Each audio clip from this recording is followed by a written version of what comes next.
कुणाचीही रसद घेण्याची मला गरज नाही, राऊतांनी वायफळ बोलू नये। सामनाच्या रोखठोकवरून काँग्रेस नेते विकास ठाकरेंनी राऊतांवरच हल्लाबोल केलेला आहे। गडकरींची प्रशंसा करता मग त्यांच्यासोबतच आघाडी करायची होती।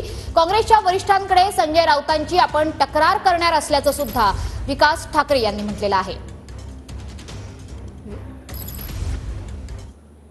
नागपूर लोकसभा मतदारसंघातील काँग्रेसचे उमेदवार विकास ठाकरे आपल्या सोबत आहे। भाऊ, संजय राऊत यांनी सामनाच्या रोखठोकमध्ये खळबळजनक आरोप केलेला आहे की गडकरी यांना हरवण्यासाठी, म्हणजे तुमच्या विरोधात गडकरी निवडणुकीत उभे होते आणि गडकरींना हरवण्यासाठी मोदी, शहा, फडणवीस यांनी एकत्र प्रयत्न केले असं म्हणतात।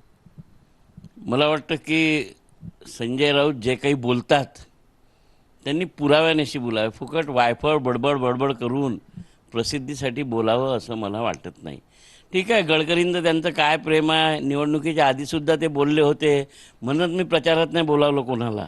त्यांना भाजपाशी त्यांचं काय दुखणं आहे त्यांनी तिकडे निपटावं, परंतु महायुतीचा धर्म, महाविकास आघाडीचा धर्म पाळण्यासाठी जे बंधन आहे ते लावायला आहे। तर आम्हाला बोलायला काय, आम्ही राऊतच्या विरोधात खूप बोलू शकतो।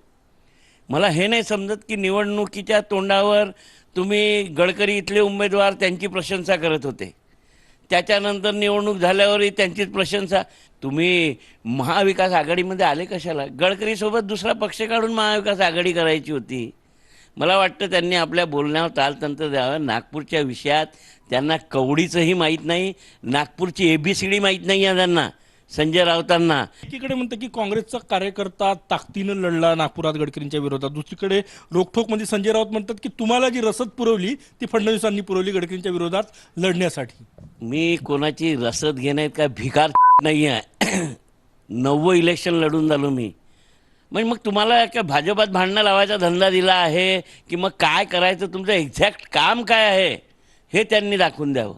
आणि जर महाविकास आघाडीतला एक पक्ष अशा पद्धतीनं बोलत असेल तर त्या काँग्रेस पक्षाने आपला विचार करावा आणि यांना समज द्यावी अशी माझी मागणी राहणार आहे। मी आजच रमेश चेन्नीतलाजींना पत्र लावून या संदर्भात हे असं लिहिण्यामागचा उद्देश काय आणि मग तुम्ही का गडकरीच्या फेवरचे होते काय हे सुद्धा विचारणार आहे मी। धन्यवाद। कॅमेरामॅन साईसह गजानन उमाटे, Q9 मराठी, नागपूर।